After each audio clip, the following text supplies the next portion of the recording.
السلام عليكم ورحمة الله وبركاته. عاملين ايه حبايبي واخواتي؟ اخباركم ايه؟ رب تكونوا بخير وفي احسن حال يا رب باذن الله. كل عام وانتم طيبين وبخير وبصحة وسعادة، وكل حبايبكم وكل اسرتكم وكل اصحابكم واصدقائكم وقرايبكم بخير وبصحة وسعادة يا رب، اللهم امين. فيديو النهارده ان شاء الله هوريكي نتيجة التوفير بتاعنا ونتيجة التحويش، اللي انا دايما بتكلم عليه، ازاي توفري من مصروف البيت، ازاي تحوشي من مصروف البيت، عشان اوريكي ان الموضوع مش صعب، الموضوع ان شاء الله سهل، بس لو انت حطيتيه هدف في حياتك. المبلغ ده انا حوشته في رقم، في وقت صغير، 820 جنيه اهو ما شاء الله.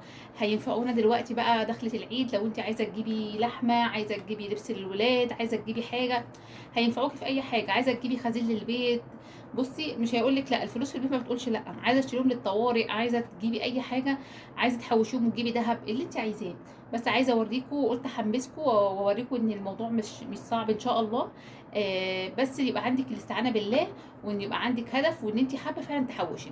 لو انت حبيتي فكره التحويش وبقيتي من الناس اللي بتحب تحوش وتوفر، هتلاقي ما شاء الله الموضوع سهل عليكي، بشويه افكار هنقولها دلوقتي، وشويه حاجات، وشويه تكات كده اهوت، وافكار عبقريه كده ان شاء الله هنقولها، هتخليكي يبقى الموضوع سهل بالنسبه لك.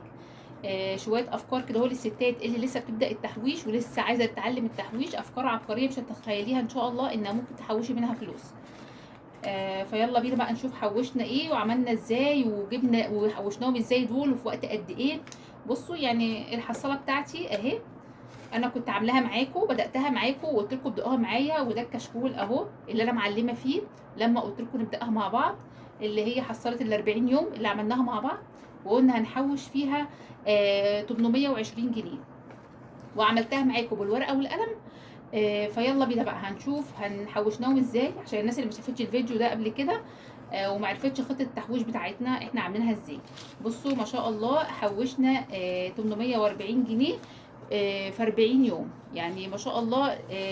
والنهارده ان شاء الله هبدا معاكم حصاله جديده، علشان اشجعكم برضو واقول لكم ممكن تحوشوا ازاي، للناس اللي لسه بتشوفنا اول مره، لسه داخلين القناه جداد يعني، ما يعرفوش احنا حوشنا ازاي والخطه كانت بتاعتنا ازاي. بصوا ما شاء الله اهو. انا قلت افتحها معاكم، اوريها لكم يعني كده، بحيث تتحفزوا كده وتتشجعوا، وما تقولوش ايه هنحوش ازاي هنعمل ايه. بصي اي حاجه حوشيها، اللي يجي في سكتك حوشيه، ما تقوليش لا انا ما مش نفس المبلغ، لا اللي يتوفر معاكي بين ايديكي شيليه، ما تقوليش لا مش هينفع، مفيش حاجه ما بتنفعش في الزمن دوت، وانتوا شايفين الحاجه عماله تغلى والوقت بقى صعب، فاحنا ايه، احنا بايدينا نحوش وبايدينا نوفر. بصوا ما شاء الله اهو. اي حاجه بقى عايز تعمليها هتعمليها بيهم ان شاء الله باذن الله. ممكن يبقى المبلغ بالنسبه لناس تانية صغير، شايفينه صغير ما يعملش حاجه، لكن بالنسبه لناس تانية يبقى المبلغ كبير، وممكن يعني يفتح لهم ابواب كتير، ويبقى الموضوع صعب عندهم شويه، ان هم مثلا معهمش بديات وعايزين يجيبوا حاجات معينه، فلما يحوشوا مبلغ دوت هييسر عليهم امور كتير قوي. ممكن واحده عايزه تجيب كيلو لحمه لاولادها ومش معاها تجيب لهم كيلو لحمه، انت معاكي تجيبي، حد تاني مش معاه يجيب. واحده مثلا ولادها مثلا ما جابوش عيد، يعني في العيد الصغير مثلا عندها ولد مثلا ما جابش تيشيرت، او جاب تيشيرت وما جابش بنطلون، فعايزه تكمل له الطقم بتاعه مثلا في العيد دوت. عندها مثلا بنوته صغيره ما جابتش فستان العيد، فتجيب لها فستان مثلا بالمبلغ دوت. فانت ما تقيسيهاش على نفسك، لا قيسيها على غيرك كمان، انت معاكي ممكن تجيبي، غيرك ممكن ما يبقاش معاه ان هو يجيب المبلغ ده مش متوفر معاه، ممكن انا وانت يبقى معانا غيرنا مش معاه. فالافكار ديت بتبقى للناس اللي هي ظروفها يعني صعبه شويه، مش عارفه ان هي فعلا توفر حاجه تجيبها لاولادها، فاحنا بنقول لهم على شويه افكار سهله يبداوا من خلالها ان هم يوفروا ويحوشوا ويضغطوا على نفسهم شويه عشان يوفروا احتياجات البيت واحتياجات ولادهم. طب لو انت يا ست الكل مش محتاجه الفلوس دي في حاجه، وانت ما شاء الله جايبه لاولادك وعامله ومرتبه حالك ومرتبه بيتك، وجبتي لحمتك وجبتي حاجه العيد كلها ومظبطه نفسك وكل حاجه زي الفل، الفلوس دي لو شلتيها في برطمان على جنب هتقول لك لا؟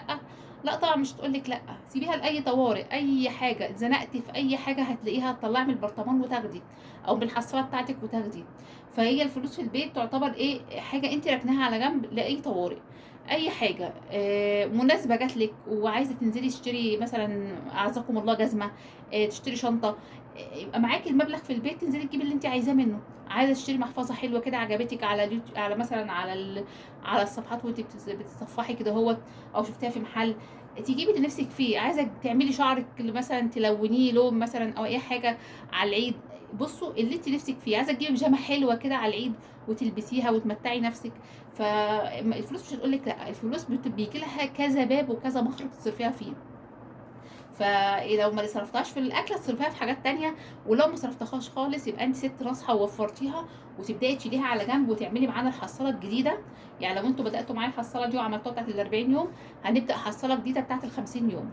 قلنا في ال 50 يوم هنحوش مبلغ برده حلو كده، اقول لكم عليه دلوقتي واقول لكم الخطه هتبقى ازاي.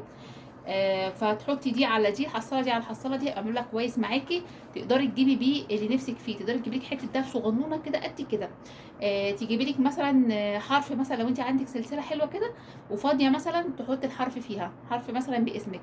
لو انت ما عندكيش السلسله اصلا، ممكن المبلغ ده مع مبلغ تاني تبداي تجيبي لك سلسله كده خفيفه شويه، وبعد كده تقليها شويه. ممكن تجيبي لك خاتم صغنون كده حلو، هيكون اي نعم خفيف مش تقيل، بس بعد كده هتقليه. فهي الافكار بتيجي كده، هي الناس مش يعني مش فجاه كده بتجيب الحاجه اللي نفسها فيها، الا لو هي معاها الماديات دي، فهي بتجيب الايه اللي هي نفسها فيه واللي هي محتاجاه. لكن في ناس ما عندهاش تجيب الحاجات دي، فنفسها تجيبها، نفسها تلبس. يعني واحده مثلا لابسه حاجه نفسها تلبس زيها، نفسها تلبس فستان حلو زيها، نفسها تلبس حته دهب زيها، نفسها تجيب لاولادها مثلا، اولادها صغيرين نفسهم تجيب لهم طقم حلو زي ولاد اخواتها او ولاد جيرانها. فاحنا نديهم الفرصه وبنقول لهم ازاي يعملوا الكلام دوت. يلا بينا بقى عشان ما نطولش في الفيديو اكتر من كده، هنبدا بقى في الحصاله الجديده بتاعه ال 50 يوم عشان نعملها مع بعض، واقول لكم افكارها ازاي، عشان الناس اللي ما شافتش الحصاله بتاعتنا اللي احنا عملناها ديت. هي فكرتها سهله قوي، هاتي بس كراسه كده اهوت او ورقه عندك حلوه كده فاضيه، وهنبدا نعمل الحصاله مع بعض. بصوا انا بسطرها، بس طبعا مش هسطرها معاكم، هظبطها كده اهوت وايه وهرجع لكم تاني. بصوا كده انا ظبطت اهي، بصوا يا ريت تبقوا شايفينها. عملت من يوم واحد لغايه يوم 50، عشان احنا هنعملها 50 يوم. ممكن لو انت حابه تعمليها اللي هي اكتر من كده 60 يوم براحتك، بس انا عاملاها اللي هي 50 يوم. تمام كده، عامله حصلت ال 50 يوم. هنبداها النهارده مثلا، قلنا مثلا واحد ذو الحجه، واحد ذو الحجه، وكان في الشهر التاني، وهيبقى 7 في الشهر التاني اللي هو شهر 6 مايو. لا مايو ده هيبقى شهر 6. هيبقى يوم 6، هيبقى 6/6.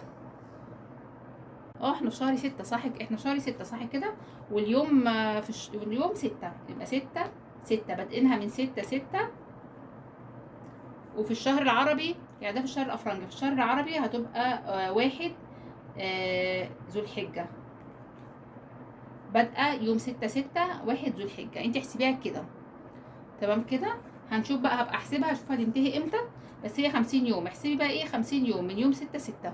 انت برضو ابداي اعملي كده واحسبي حسبتك. بصي اهي انا مسطراها من يوم 1 1 2 3 4 5 وهكذا لغايه ما توصلي ل50 اهي. وكل ما تحطي في الحصاله حاجه بتروحي معلمه عليها. هقول لك ازاي الفكره دلوقتي. ديت انا كنت عاملاها 40 يوم اهي، من 1 ل40. كنت كل ما احط مبلغ اروح معلمه. عايز تعلمي بالوان مختلفه ماشي، عايز تعلمي نفس اللون. هو كان قلم عندي بصراحه وكان مشطب كده، كان اخر القلم في اواخره، قمت ايه معلمه بيه، مش مشكله مش هتفرق يعني. فاحنا كده يعتبر بادئين الحصاله اهي. دي كانت حصاله ال40 يوم اللي طلعنا منها 820 جنيه. حصلت ال50 يوم بقى هتعمل كام، هتطلع معانا كام؟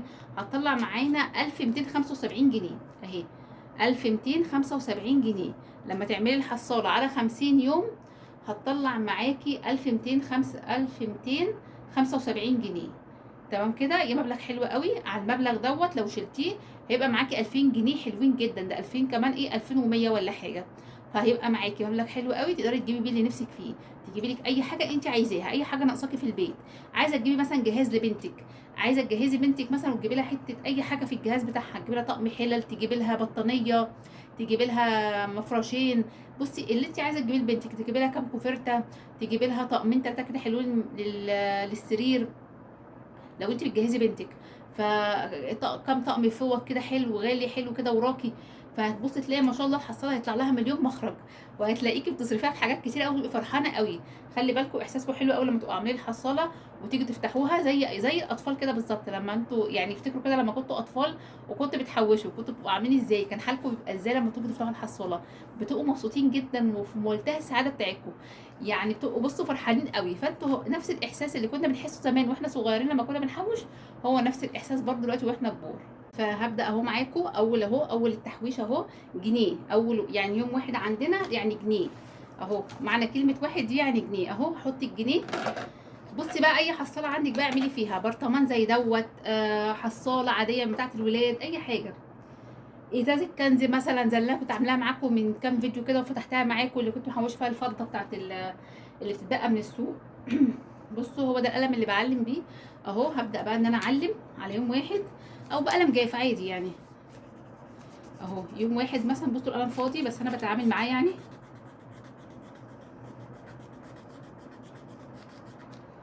بصوا قولوا مثلا احنا ايه علمنا كده اهو اهو. فيعتبر احنا كده ايه دفعنا الجنيه اهو، اللي هو اول يوم. انت بقى هكذا هتبداي بقى ايه لغايه 50. الاتنين يعني يوم اتنين ده يعني 2 جنيه، يوم 29 ده يعني 29 جنيه كده، وهكذا لغايه ما تيجي عند ال50 رقم 50 يبقى 50 جنيه. هتبداي كل يوم تحطي في الحصاله وتعلمي ان انت دفعتي، علشان ما تنسيش اليوم اللي دفعتي فيه. وافكار كتيره قوي كنا قايلينها في الفيديوهات اللي فاتت واللي قبلها واللي قبلها، افكار كتيره قوي للتوفير.